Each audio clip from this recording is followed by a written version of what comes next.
ஒடுக்கப்பட்டவர்கள் சார்பாக கேட்கிறேன் உரிமை. அடைக்கப்பட்டவர்கள் சார்பாக கேட்கிறேன் உரிமை. ஒடுக்கப்பட்டவர்கள் சார்பாக கேட்கிறேன் உரிமை. வேறு ஒன்றும் நான் செய்ய தேவையில்லை. கேட்போம் உரிமை, கேட்போம் உரிமை. நண்பர்களே, இது வாய்ஸ் ஆஃப் தமிழ் வழங்கும் பேச்சுரிமை. பேச்சுரிமை சேனலுக்கு உங்கள் அனைவரையும் அன்போடு அழைக்கிறேன்.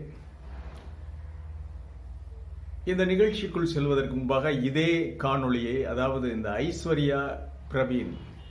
ஐஸ்வர்யா ஆணவ கொலை செய்யப்பட்டார். இந்த காணொளி 15 தினங்களுக்கு முன்பாக நம்முடைய சேனல்ல வெளியிட்டோம். ஆனால் அந்த ஆடியோ கட்டாகி இருந்தது. அது நாங்கள் சரியாக கவனிக்கவில்லை. அது ஒரு நம்முடைய நண்பர் நமக்கு சுட்டி காட்டியதற்கு பிறகு மறுபடி அதை டெலீட் செய்துட்டு மறுபடி இந்த காணொளியை உங்களுக்கு தருகிறேன். இது ஒரு முக்கியமான விஷயம். இந்த காணொளியை ஒவ்வொருவரும் பார்க்க வேண்டும். அதற்காக இந்த காணொளியை மீண்டும் வெளியிடுகிறோம். அதாவது, ஒரு ஆணவ கொலை ஒன்று இதே ஸ்டைலில் ஒரு ஆணவ கொலை நடக்க இருந்தது. கிட்டத்தட்ட ஒரு 15 வருடங்களுக்கு முன்பாக அதை நாங்கள் தடுத்தோம், அந்த ஆணவ கொலை. அதை எப்படி என்பதைத்தான் இந்த காணொளியில் சொல்லப் போகிறோம். நம்முடைய பேச்சுரிமை சேனலுக்கு உங்களுடைய அன்பார்ந்த ஆதரவை தர வேண்டுகிறேன். சப்ஸ்கிரைப் பண்ணிட்டு நீங்க பெல் பட்டன் அழுத்துங்க. மறக்காமல் கமெண்ட் செய்யுங்கள், மறக்காமல் ஷேர் செய்யுங்கள், மற்றும் பிடித்திருந்தால் லைக் செய்யுங்கள். இந்த ஆணவ கொலை நடந்த இடம் நெய்வா விடுதி. நெய்வா விடுதியும் அருகிலே இருக்கிற பூவாளூர் கிராமமும் பட்டுக்கோட்டை தாலுகாவை சேர்ந்தது. மிக அருகிலே பட்டுக்கோட்டை இருக்கிறது. எல்லா விஷயத்திற்கும் ஸ்கூல், பள்ளிக்கூடம், கல்லூரி, ஷாப்பிங், அதாவது பர்ச்சேஸ் பண்ணுறது, எல்லா விஷயத்திற்கும் பட்டுக்கோட்டைக்கு தான் எல்லாரும் போக வேண்டும். அதில் பஸ் போக்குவரத்து என்பது மிக முக்கியம். இந்த ஆணவ படுகொலை செய்யப்பட்ட சகோதரி ஐஸ்வர்யாவுடைய தகப்பனார் பெயர் பெருமாள், தாயார் ரோஜா. அவர்களுடைய உறவினர்கள் திருச்செல்வம்,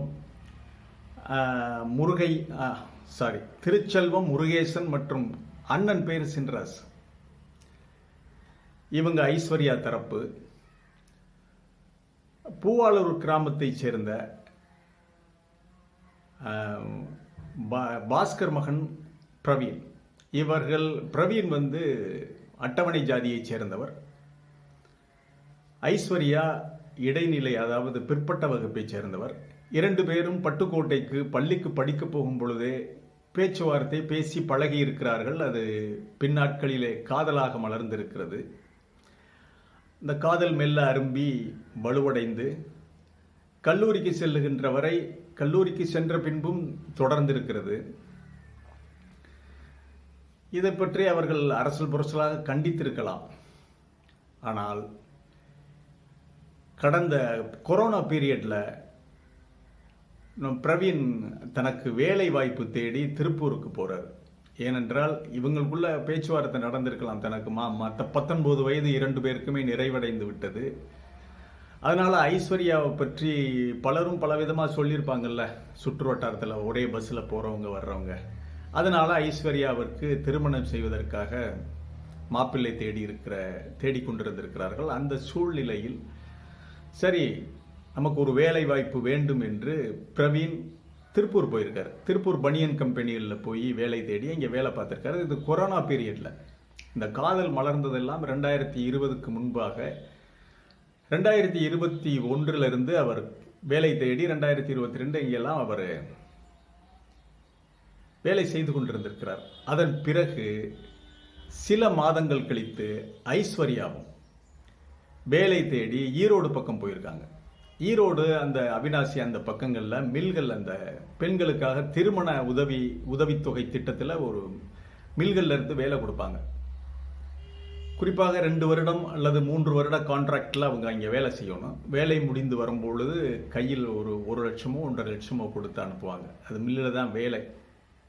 கொஞ்சம் கஷ்டமான வேலை தான். இருந்தாலும் இந்த திருமண உதவித்தொகை திட்டத்தில் பலன் பெற்றவர்கள் நிறைய பெண்கள் பலன் பெற்றிருக்கிறார்கள். தங்களுடைய திருமண வாழ்க்கைக்காக தாங்களே சம்பாதிப்பது. அந்த மாதிரியான ஒரு வேலைக்கு தான் சகோதரி ஐஸ்வர்யா சென்றிருக்கிறார். இது இப்படி போய்கிட்டு இருக்கும்போது கடுமையாக இவங்களும் இங்கே போனதுனால சந்தேகப்பட்டு அவங்க பிரவீனாவிற்கு ஐஸ்வர்யாவிற்கு மாப்பிள்ளை தேடியிருக்காங்க. மாப்பிள்ளை தேடுகின்ற விஷயத்தை அவங்களுக்கும் செல்போனில் சொல்லியிருப்பாங்கல்ல, மாப்பிள்ளை வந்திருக்கு கல்யாணம் பண்ணணும் அப்படின்ட்டு. அதை உடனடியாக பிரவீன்கிட்ட சொல்லியிருக்காங்க. 2 பேரும் அங்கே பழகியிருந்த நண்பர்கள் தங்களுடைய நண்பர்களை சாட்சியாக வைத்து திருப்பூரில் ஒரு பிள்ளையார் கோயிலில் மாலை மாற்றிக்கொண்டு பல்லடம் அருகே வீடு எடுத்து அங்கே குடும்பம் நடத்தியிருக்காங்க. பல்லடத்தில் குடும்பம் நடத்தி கொண்டிருந்த விஷயம், திருமணமாக்கிய விஷயத்தை இந்த பிள்ளையார் கோயிலில் மாலை மாற்றிக்கொண்டது திருமணமாக்கிய இந்த வீடியோ போட்டோ எடுத்த நண்பர்கள் இதை தங்களுடைய நண்பர்களுக்கு பகிர்ந்திருக்கிறார்கள். இது எப்படியோ ஐஸ்வர்யா குடும்பத்திற்கு சென்று சேர்ந்து விட்டது. இப்போ ஐஸ்வர்யா குடும்பம் இனி உற்றார் உறவினர்கள் அக்கம் பக்கத்தவர்கள் எல்லாரும் அப்படியா கல்யாணம் பண்ணிக்கிட்டாளா, திருப்பூர்லையா ஓடி போய் கல்யாணம் பண்ணிக்கிட்டாளா, பையன் என்ன ஜாதி, அப்படியா, அதான் நாங்கள் ஏற்கனவே சொன்னோம்ல, அது எங்களுக்கு தெரியும். இப்படியெல்லாம் பேச்சுகள் கிளம்பியவுடன் அவர்களுக்கு வெளியே தலை காட்ட முடியல. அந்த ஒரு சின்ன வட்டத்துக்குள்ள ஒவ்வொரு பேச்சும் திரும்பி திரும்பி வரும். இங்கே பேசுறது அங்கே வரும், அங்கே பேசுறது இங்கே, காதுபட பேசுவாங்க, சாட பேசுவாங்க, புரணி பேசுறது, இதெல்லாம் கிராமத்தில் ரொம்ப சாதாரணம். குத்தி காட்டி பேசுவது, ஒரு கடையில் போய் நின்றா சாமான் வாங்க போனால் இதை கிளப்பி விட்டுக்கிட்டே இருப்பாங்க. இது ரைஸ் ஆகிக்கிட்டே இருக்கும். அந்த கோபம், அந்த ஆத்திரம் இதெல்லாம் ரைஸ் ஆகிக்கிட்டே இருக்கும். அந்த மாதிரியான வேலை கிராமங்களில் நடப்பது இயல்புதான். இப்போ ஜனவரி 2ஆம் தேதி இந்த ஐஸ்வர்யாவுடைய தகப்பனார் பெருமாள், அவங்க அம்மா ரோஜா, அவங்களுடைய உறவினர்கள் அந்த திருச்செல்லம், சின்ராசு, முருகேசன் இவங்கெல்லாம் ஒரு காரில் போயிருக்காங்க. இவங்க ட்ரேஸ் அவுட் பண்ணி எங்கே இருக்கிறாங்கன்னு பார்த்து பல்லடம் காவல் நிலையத்தில் போய் ஒரு கம்ப்ளைண்ட் பண்ணுறாங்க. என்னுடைய மகளை நான் அழைத்து செல்லுகிறேன், அவள் கல்யாணம் பண்ணிக்கிட்டான் அப்படின்னு. மத்தியானம் 2 மணிக்கு போய் அவங்க போலீஸில் கம்ப்ளைண்ட் பண்ணுறாங்க. விதின் ½ an hour அவங்களோட பெண்ணை அனுப்பி வைத்து விடுகிறது போலீஸ். இவ்வளவுக்கும் அந்த காவல் நிலையத்தினுடைய காவல் ஆய்வாளர் திரு முருகையா கோர்ட்டுக்கு போயிருக்காரு. இன்றைக்கு கோர்ட்டுக்கு போயிருக்கிறாருன்னெல்லாம் தப்பிக்க முடியாது. ஏன்னா செல்போன் இருக்கு. செல்போனில் கண்டிப்பாக தொடர்பு கொண்டு இருக்கலாம். முருகையா எனக்கு தெரியாதுன்னு சொல்ல முடியாது. ஏனென்றால் கோர்ட்டுக்கு அவர் கோர்ட்டில் இருந்து காவலர்கள் கீழே ஸ்டேஷனில் இருந்த ரைட்டர் மற்றும் 8 போலீஸ் கான்ஸ்டபிள்கள் இவர்களோடு தொடர்பு கொண்டு அவர் கேட்டுக்கிட்டு தான் எதையுமே செய்வாங்க. ஐயா வந்துட்டா அவர் கோர்ட்டில் இருக்காருன்னு கேட்டுக்கிட்டு தான் செஞ்சுருப்பாங்க. விதின் ½ an hour அரை மணி நேரத்தில் இந்த பெண்ணை பேக் பண்ணி அனுப்பிடுறாங்க தாய் தகப்பனோட. இந்த பையன் எஸ்கேப். பிரவீன் இருந்திருந்தா கூட போட்டு தள்ளியிருப்பாங்க. அந்த மாதிரி தான் நமக்கு நினைக்க தோன்றுகிறது. ஒருவேளை ஸ்டேஷனுக்கு போனது 5-6 பேராக இருக்கலாம். மறைவாக இவர்கள் வைத்திருந்தது வேற கூலிப்படை, கொலை கும்பலை வைத்திருந்திருக்கலாம். இதுக்கெல்லாம் சான்ஸ் இருக்கு. அந்த காவல் நிலையத்தில் அவர்களுக்கு தெரிந்த உறவினர்கள் இருந்திருக்கலாம். ஏதோ ஒரு வழியில தொடர்பு பண்ணி வந்திருக்காங்க. அதன் பிறகு மறுநாளே 3ஆம் தேதியே ஐஸ்வர்யாவை அழைத்து சென்று அந்த பெண்ணை எதிர்க்க சக்தி, தகப்பனார் கையை ஓங்கி அடிக்க போனா பெண் என்ன செய்யும், அப்பா அடிக்காதீங்கப்பா அப்படிங்க. இதுதான், அப்பா அடிக்காதீங்கப்பா அப்படிங்க. எதிர்த்து அடிக்க மாட்டாள் பெண். எந்த குழந்தையுமே தகப்பனோ தாயோ அடிக்கும்போது பயந்து பின்வாங்குவாங்க. இல்லைப்பா நான் அப்படி இல்லை அப்படிம்பாங்க. அப்படி எதிர்க்காத பயந்து பின்வாங்குகிற ஒரு பெண்ணை அவங்க வலுக்கட்டாயமாக தூக்கி கொண்டு போய் அந்த பெருமாள் ரோஜா தம்பதி, அந்த உறவினர்கள் எல்லாரும் புளிய மரத்தில் ஒரு ஆள் செய்ய முடியாது, ஒரு ஆள் செய்யவே முடியாது, 4-5 பேர் செஞ்சால் தான் முடியும். புளிய மரத்தில் தூக்கு கயிறு போட்டு இந்த பழைய கௌபாய் படம் மாதிரி தூக்கு போட்டு அதுக்கு பிறகு இறந்ததுக்கு பிறகு அதை எரிச்சு கொண்டுட்டாங்க. இந்த விஷயம் அதற்கு பிறகுதான் பிரவீனுக்கு தெரிய வருகிறது. பிரவீன் அங்கிருந்து போலீஸுக்கு கம்ப்ளைண்ட் பண்ணுறாரு. பூவாலூருக்கு, அந்த ஜூரிஸ்டிக்ஷன் பூவாலூர் மற்றும் நெய்வா விடுதிக்கு அருகிலே அந்த அவங்களுடைய ஜூரிஸ்டிக்ஷன் போலீஸில் கம்ப்ளைண்ட் ஆகுது. அதன் பிறகு அரசு நடவடிக்கை எடுத்து இப்போ முருகையா, பல்லடம் காவல் நிலைய ஆய்வாளர் முருகையா இடைநீக்கம் செய்யப்பட்டிருக்கிறார். நான் எதற்காக இந்த விஷயத்தை மறுபடி கையில் எடுத்து பேசுகிறேன் அப்படின்னா, இந்த ஆணவ கொலை போன்ற ஒரு கொலை நடக்க இருந்ததை நாங்கள் தடுத்தோம். இதிலே நானும் என்னுடைய நண்பர்களும் கிட்டத்தட்ட 16 வருடங்களுக்கு முன்பு என்று 16 வருடங்களுக்கு முன்பு இந்த விஷயத்தில் நுங்கம்பாக்கம் காவல் நிலைய ஆய்வாளர் மிக அற்புதமாக செயல்பட்டார். ஒவ்வொரு காவல் நிலைய ஆய்வாளரும் இந்த நுங்கம்பாக்கம் இன்ஸ்பெக்டருடைய இந்த விஷயத்தை நீங்க பார்க்கணும். ஒவ்வொரு காவல் நிலைய ஆய்வாளரும் இது ஒரு படிப்பினை, இது ஒரு நோட் புக் மாதிரி அவர் பண்ணி அன்றைக்கு அவர் நடந்து கொண்டது. சரி, விஷயத்துக்கு வர்றேன். இது நடந்தது சிவகங்கை மாவட்டத்தில். நான் நகரத்தை குறிப்பிட விரும்பவில்லை, ஜாதியையும் குறிப்பிட விரும்பவில்லை. சிவகங்கை மாவட்டத்தில் நடந்தது. பெண் பிற்பட்ட வகுப்பை சேர்ந்தவர், ஆண். அந்த பையன் வந்து ரெண்டும் ஒரே ஏஜ் தான். ஆண் அவர், அந்த பையன் பட்டியல் இனத்தைச் சேர்ந்தவர். 2 குடும்பமுமே நல்ல வெல்த்தியான குடும்பம். பையனுடைய தாய் தகப்பனார் அரசு வேலையில் இருக்காங்க. பெண்ணுடைய தகப்பனார் சிங்கப்பூரில் இருக்கார். அவங்களும் வெல்த்தியான குடும்பம். அவங்க லவ் பண்ணி எஸ்கேப். எங்கே வந்திருக்காங்கன்னா நுங்கம்பாக்கம் வந்திருக்காங்க. இது கம்ப்ளைண்ட் ஆகுது. சிவகங்கை அந்த குறிப்பிட்ட ஜூரிஸ்டிக்ஷன், உதாரணமாக திருப்பத்தூர்னு வச்சுக்குவோம். திருப்பத்தூரில் காவல் நிலையத்தில் கம்ப்ளைண்ட் ஆகுது. திருப்பத்தூர் காவல் ஆய்வாளரையும் அழைத்து கொண்டு அந்த பெண் வீட்டார் என்ன பண்ணுறாங்க, சென்னை வர்றாங்க. அதுக்கு முன்னாடி அவங்கள வந்து, அதாவது மாப்பிள்ளையுடைய பையனுடைய தகப்பனார், தாய் தகப்பனாரை ஸ்டேஷனுக்கு வரவழைச்சு பையனையும் பொண்ணையும் கொண்டாந்து இங்கே நீங்கள் ஆஜர் பண்ணணும், அவன் வந்து மேஜர் இல்லை மைனர், கடத்திக்கிட்டு போயிருக்கான் அப்படின்னு சொல்லி சொல்கிறாங்க. ஆனால் அவர் வந்து மேஜர், அவங்க மேஜர்னு சொல்கிறார் அவங்க அப்பா. அவங்க அம்மாவை டீடைன் பண்ணி வச்சிடுறாங்க. அதாவது மாப்பிள்ளை பையனுடைய அம்மாவை அங்கே காவல் நிலையத்தில் வைத்து விட்டு அப்பாவுக்கு என்ன உத்தரவிடுறாங்கன்னா, நீ எங்கே இருந்தாலும் போய் உன் பையனையும் பெண்ணையும் அழைத்து கொண்டு வந்து எங்களுக்கு ஆஜர் பண்ணால் உன் மனைவியை வெளியே விடுறேன், அவங்க அரசு அதிகாரி, வெளியே விடுறேன்னு சொல்லி மிகவும் கடுமையாக எச்சரித்து இது பண்ண உடனே டார்ச்சர் பண்ணுறாங்க. நாங்கள் போட்டு தள்ளிடுவோம், எங்கள் வீட்டிலே கை வச்சுட்டானா அப்படி இப்படின்னு இந்த பேச்செல்லாம் வருது. இவர் என்ன செய்கிறார், பையனுடைய தகப்பனார் நேர சென்னை வர்றார். சென்னை வந்து என்னை பார்க்குறார், எப்படியாவது என்னை பையனை காப்பாற்றுங்க அப்படி. சரி வாங்க அப்படின்னு அவரை கூட்டிகிட்டு, எங்கே இருக்கிறான் பையன்? உடனே நுங்கம்பாக்கத்துக்கு பக்கத்தில், நுங்கம்பாக்கத்தில் தான் இருக்கிறதா எனக்கு கேள்வி, நான் கூட்டிகிட்டு போய் ஆஜர் பண்ணிடுறேன் அப்படின்னு. உடனே நான் சொல்கிறேன், என்ன நீங்கள் அவங்க கேட்குறாங்கன்னு சொல்லி நீங்கள் பாட்டுக்கு ஆஜர் பண்ணுறீங்களே அப்படின்னு சொல்லிட்டு நாங்கள் என்ன பண்ணுறோம், போய் இவரையும் கூட்டிகிட்டு போய் என்னுடைய பத்திரிகை உலக நண்பர் திரு பெண்ணுலகம் கதிர், பெண்ணுலகம் பத்திரிகையினுடைய ஆசிரியர் கதிர், அவருடைய நண்பர் போலீஸில் அந்த கிரைம் நியூஸ் பார்க்குறவர், ஒரு நல்ல பையன்.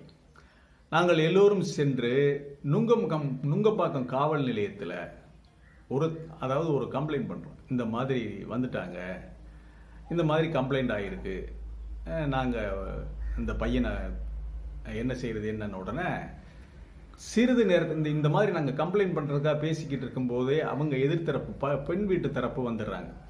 அவங்க வந்து அவங்களுக்கு நுங்கம்பாக்கத்தில் இருக்காங்கிறது தெரிஞ்சு போய் அவங்க நுங்கம்பாக்கம் காவல் நிலையத்தில் வந்து ஒரு கம்ப்ளைண்ட் பண்ணுறாங்க. பெண்ணையும் பையனும் நுங்கம்பாக்கத்தில் இருக்காங்க, நீங்கள் அவங்கள கண்டுபிடிச்சி எங்கள்கிட்ட ஒப்படைங்க, நாங்கள் கோர்ட்டில் ஒப்படைக்கிறோம்னு சொல்லி இன்ஸ்பெக்டர், அந்த சிவகங்கை மாவட்ட இன்ஸ்பெக்டர் சொல்கிறார். இப்போ நாங்களும் கம்ப்ளைண்ட் பண்ணிடுறோம். ஒரு கம்ப்ளைண்ட் நீங்கள் பண்ணுங்கிறாரு இன்ஸ்பெக்டர், நாங்களும் கம்ப்ளைண்ட் பண்ணிடுறோம். கம்ப்ளைண்ட் பண்ணிட்டா இவங்க வந்து நுங்கம்பாக்கத்துக்கு போலீஸ் ஆள் அனுப்புகிறாங்க, அங்கே இல்லை, எங்கேயுமே இல்லை, சல்லடை போட்டு தேடுறாங்க, இல்லை. சரி அப்படின்னு இன்ஸ்பெக்டர், நுங்கம்பாக்கம் இன்ஸ்பெக்டர் பையனுடைய அப்பாவிட்ட தைரியமாக நீங்கள் எங்கே இருந்தாலும் அவங்கள வர சொல்லுங்கள், நான் பாதுகாப்பு கொடுக்குறேன் அப்படிங்கிறார். சரின்னு தொடர்பு கொண்டு கடைசியாக அவர்களுடைய அந்த பையன்களுடைய நண்பர்கள் மூலமாக அவங்க கேரளாவில் இருக்கிறாங்க, கேரளாவுக்கு பேசி உங்கள் அம்மாவை இந்த மாதிரி அரெஸ்ட் பண்ணி வச்சுருக்காங்க, நீ உடனடியாக உன்னுடைய அந்த பெண்ணை அழைத்து கொண்டு வந்து விடு அப்படிங்கிறாங்க. இதுக்கடையில் அவங்க கல்யாணம் பண்ணிட்டாங்க. மறுநாள் இந்த பையன் பொண்ணை கூட்டிகிட்டு வர்றான். இதுக்கடையில் அவங்க அம்மாவை ஸ்டேஷன்லேருந்து நாங்கள் எஸ்பிக்கு பேசி ரிலீஸ் பண்ணிட்டோம். மறுநாள் பையனும் பொண்ணும் வந்த உடனே எதிர்த்தரப்பு, இந்த பெண்ணுடைய தரப்பு, நாங்கள் போட்டு தள்ளிடுவோம், 2 பேரையுமே போட்டு தள்ளிடுவோம், நாங்கள் எல்லாம் பணம் கொடுத்துட்டு தான் கூட்டிகிட்டு வந்திருக்கோம், எல்லாம் ஸ்டேஷன் எல்லாம் நாங்கள் சரி கட்டிட்டோம் அப்படின்னு சொல்லி அவங்க வந்து சவால் விடுறாங்க. ஓப்பனாகவே ஒரு ஹோட்டலில் சாப்பிட போகிறோம், அங்கேயே இந்த மாதிரி பேச்சுக்களைலாம், இங்கே அந்த மிரட்டுற மாதிரி பேச்சுக்களை அந்த பையனுடைய தகப்பனார்கிட்ட பார்த்து பக்கத்தில் யாருக்கிட்டே சொல்கிற மாதிரி சொல்கிறாங்க. அவர் அழுகிறாரு, என் பையனை எப்படியாவது பையனையும் பொண்ணையும் காப்பாற்றுங்க அப்படின்னு. நாங்கள் நுங்கம்பாக்கம் இன்ஸ்பெக்டர்கிட்ட வந்து ஆஜராகிட்டாங்க. மறுநாள் நாங்கள் போகிறோம். போன உடனே பெரிய ஆர்குமெண்ட் நடக்குது. இந்த சிவகங்கை மாவட்ட அவங்களோட வந்திருக்கிற காவல் ஆய்வாளர் அங்கேயே தங்கியிருக்காரு. அவங்களுக்கு எல்லா வசதியும் செஞ்சு கொடுத்துருக்காங்க. தங்கிட்டு மறுநாள் நீங்கள் என்கிட்ட இவங்க 2 பேரையும் என்கிட்ட ஒப்படைங்க, நான் கோர்ட்டில் கொண்டு போய் ஒப்படைக்கிறேன் அப்படிங்கிறார். அவர் சொல்கிறார், நுங்கம்பாக்கம் இன்ஸ்பெக்டர், உன்னையே நம்பி நான் அனுப்ப முடியாது. சரணடைஞ்சது நுங்கம்பாக்கம் ஸ்டேஷனில், இன்சிடென்ட் நடந்திருக்குது நுங்கம்பாக்கம் ஸ்டேஷனில். நான் உன்னையை நம்பி யாரை நம்பி அனுப்ப முடியாது. நான் இதுக்கு உன்னையோட அனுப்பணும்? அதெல்லாம் முடியாது. வருகின்ற விளைவுகளுக்கு நாம் பொறுப்பாக முடியாது. அதனால் நான் உன்னை நம்பி அனுப்ப முடியாது, நான் மேலதிகாரிகளை கேட்டுக்கிறேன்னு சொல்லி கொஞ்சம் காலம் கடத்துறாரு. இதுக்கடையில் ஒரு 4-4:30 மணிக்கு என்னை கூப்பிட்டு, நான் எக்மோர் கோர்ட்டில் கொண்டு வந்து இவங்களை ஆஜர்படுத்த போகிறேன், நீங்கள் வேணும்னா ஒரு வக்கீலை ஏற்பாடு பண்ணுங்கிறார். நான் உடனடியாக அந்த நுங்கம்பாக்கத்தில் இருந்த அப்போது என்னுடைய நண்பர்கள் மூலமாக அனைத்து இந்திய அதிமுகவை சேர்ந்த பரிமளாங்கிற அட்வொகேட், மிக அற்புதமான அட்வொகேட், அந்த அம்மா அருமையாக ஆர்கியூ பண்ணிட்டாங்க. இந்த கேஸை உடைச்சது அவங்க தான் பிரமாதமாக பண்ணாங்க. அவங்கள கேட்குறோம். அவங்க வர்றாங்க. சாயங்காலம் ஒரு 5:30 மணிக்கு இவங்க 2 பேரையும் சேஃப்டியாக நுங்கம்பாக்கம் இன்ஸ்பெக்டர் கூட்டிகிட்டு போய் அந்த எக்மோர் கோர்ட்டில் ஆஜர் பண்ணுறாரு. ஆர்குமெண்ட் நடக்குது. இரவு 8:30 மணி வரைக்கும் ஆர்குமெண்ட் நடக்குது. அவங்களும் ஒரு வக்கீல் கூட்டிகிட்டு வந்திருக்காங்க. மேஜருங்கிறாங்க, மைனருங்கிறாங்க, எல்லா டாக்குமெண்ட்ஸ்லையும் பரிசீலனை பண்ணுறாரு ஜட்ஜ், நீதிபதி. இதற்கிடையில் மேலதிகாரிகளிடமிருந்து ப்ரெஷர் வருது. நுங்கம்பாக்கம் இன்ஸ்பெக்டருக்கு நிறைய ப்ரெஷர் வருது, அவங்களோட அனுப்பி வைக்க சொல்லி. நீதிபதிக்கு வந்ததா என்னது அதெல்லாம் வரல, ஆனால் இங்கே வருது, கடுமையான ப்ரெஷர் வருது. ஆர்குமெண்ட் நடக்குது. 8:30 மணிக்கு அந்த நீதிபதி என்ன செய்கிறாரு, நுங்கம்பாக்கம் இன்ஸ்பெக்டரை கூப்பிட்டு இவங்க 2 பேரையும் சேஃப்டியாக கூட்டிகிட்டு போய் எக்மோர் அருகில் தான் எக்மோரில் இருக்கிற போலீஸ் கமிஷனர், துணை கமிஷனர் அலுவலகத்தில் இருக்கிற துணை கமிஷனர்கிட்ட நீங்கள் ஒப்படைச்சிருங்க, நான் அவர்கிட்ட பேசுகிறேன், அவரை ஒரு முடிவெடுக்க சொல்லுங்கள் அப்படின்னு சொல்லி அனுப்புகிறாரு. சரி, அவரும் எங்களுக்கு தகவல் சொல்லிவிட்டு அவங்களுக்கு தகவல் சொல்லிவிட்டு அவர் பெண்ணையும் பையனையும் அழைச்சிட்டு அங்கே போகிறாரு. மீண்டும் ஒரு 9 மணிக்கு அங்கே துணை கமிஷனர் முன்னிலையில் ஆர்குமெண்ட் நடக்குது. ஒரு 10:30 வரைக்கும் அது நடக்குது. எல்லாரையும் கீழே போக சொல்கிறாரு துணை கமிஷனர். ஒரு அரை மணி நேரத்துக்கு பிறகு கூப்பிடுறாரு. இவங்க 2 பேரையும் வைத்து பாதுகாக்கிறது மாதிரி இங்கே யாருக்கிட்டையாவது ஆள் இருக்காங்களா? உடனே என்னை காட்டுறாங்க. என்கிட்ட கேட்குறாரு, ஒரு மாதம் உங்களால் பாதுகாக்க முடியுமா? நான் பாதுகாக்கிறேன் சார் அப்படிங்கிறேன். சரி அப்படின்னு சொல்லிட்டு என்கிட்ட எழுதி கையெழுத்து வாங்கிட்டு, அதே மாதிரி எல்லார்ட்டையும் கையெழுத்து வாங்கிட்டு அவர் என்ன சொல்கிறாரு, ஒரு அற்புதமான முடிவு எடுக்கிறார். 1 மாத காலத்தில் ஏதாவது ஒரு தேதியில் நான் சிவகங்கை மாவட்டத்தில் உள்ள ஏதாவது ஒரு கோர்ட்டில் நாங்கள் ஆஜராகிறோம்னு சொல்லி இந்த பெண்ணுக்கிட்டையும் பையன்கிட்டையும் கையெழுத்து வாங்கிட்டு இதை அவர் சிவகங்கை இன்ஸ்பெக்டர்கிட்ட கொடுக்குறாரு. அவங்கள்ட்ட கொடுத்து, இதுக்கு மேலே நீங்கள் எதையும் செய்யக்கூடாது, நீங்கள் புறப்பட்டு கிளம்புங்க அப்படின்னு சொல்லி முதல்ல அவங்களை அனுப்பிடுறாரு. அதன் பிறகு பெண்ணையும் பையனையும் எனக்கிட்ட ஒப்படைச்சு நாங்கள் கூட்டிகிட்டு போனோம்.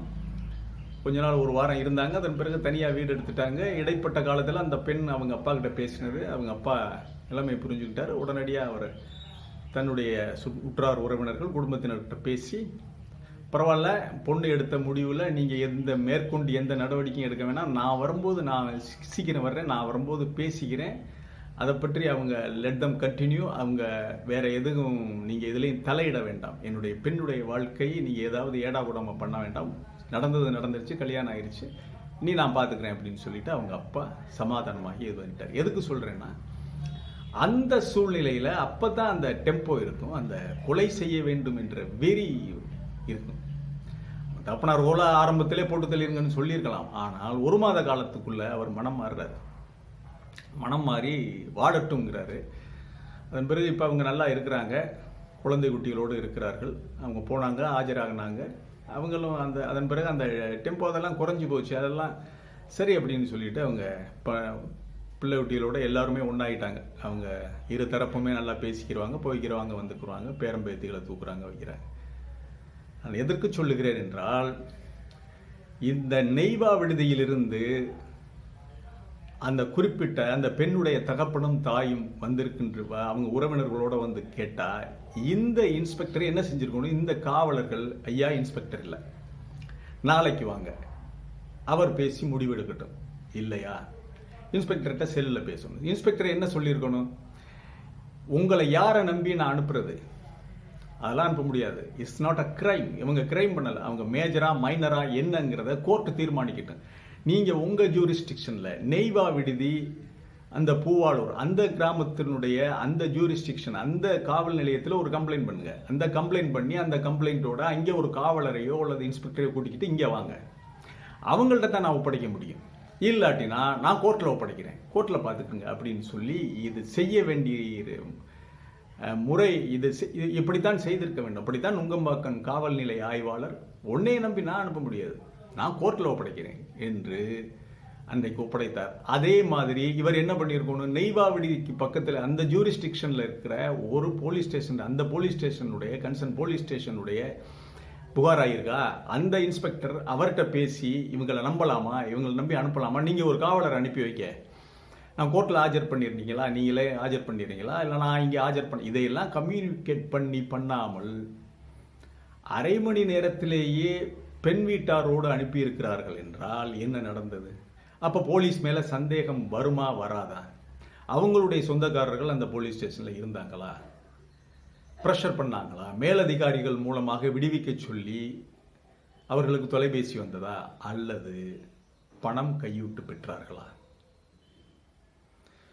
திரு முருகையா, பல்லடம் காவல் நிலைய ஆய்வாளர் திரு முருகையா அவர்களை இடைநீக்கம் செய்திருக்கிறார்கள். இதில் எல்லாம் முருகையா வந்து தப்பிக்க முடியாது. ஏன், ஒரு நாள் பொறுங்க, நான் வந்துடுறேன்னு சொல்லியிருக்கலாம், நேரடியாக அவர் விசாரித்திருக்கலாம்.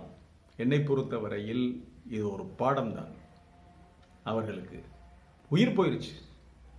நீங்க அந்த மாதிரி ஒரு கோர்ட்டில் ஒப்படைக்கணும், கோர்ட்டில் அந்த கோர்ட்டில் இந்த கோர்ட்டில் ஒப்படைத்திருந்தால் நீதிபதி என்ன கேட்டிருப்பார், ஏமா நீ போறியா, இல்லை ஹோமில் ஒப்படைச்சிருப்பார்.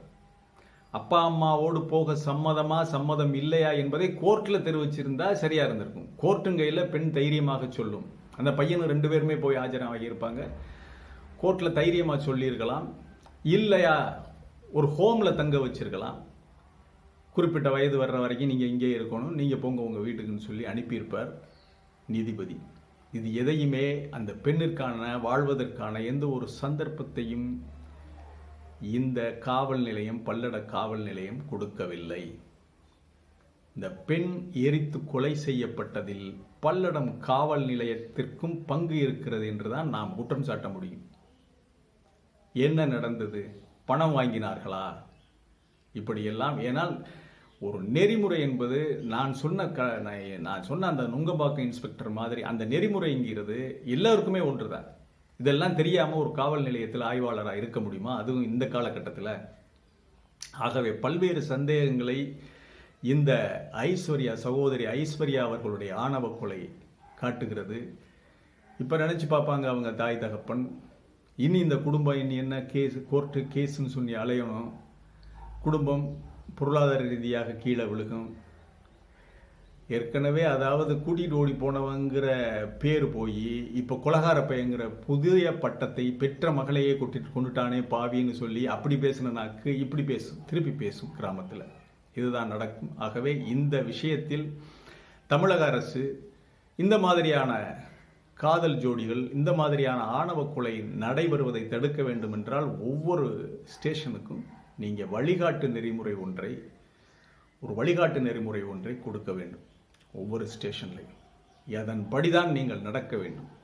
இதிலிருந்து மாறி நடக்கக்கூடாது என்ற ஒரு வழிகாட்டு நெறிமுறையை மாண்புமிகு முதல்வர் மு.க.ஸ்டாலின் அவர்கள் ஏற்படுத்த வேண்டும். ஒவ்வொரு ஸ்டேஷனைக்கும் அவங்க அனுப்பணும். இதன் மூலம் ஆணவ கொலைகளை தடுக்க முடியும். இந்த சந்தர்ப்பத்தில் அன்றைக்கு மிகச் சிறப்பாக பணியாற்றிய நுங்கம்பாக்கம் காவல் நிலைய ஆய்வாளருக்கு என்னுடைய நினைத்து பார்க்கிறேன், நெஞ்சார்ந்த நன்றியை தெரிவித்துக் கொள்கிறேன். அதுதான் ஒரு உதாரணம், முன்னுதாரணம். ஒவ்வொரு இன்ஸ்பெக்டருக்கும் அவர் ஒரு முன்னுதாரணம். இந்த மாதிரி இன்ஸ்பெக்டர்கள் நிறைய இருக்கிறாங்க. மிகச்சிறப்பாக அவர் செயலாற்றினார். மீண்டும் ஒரு காணொளியிலே உங்கள் அனைவரையும் சந்திக்கிறேன்.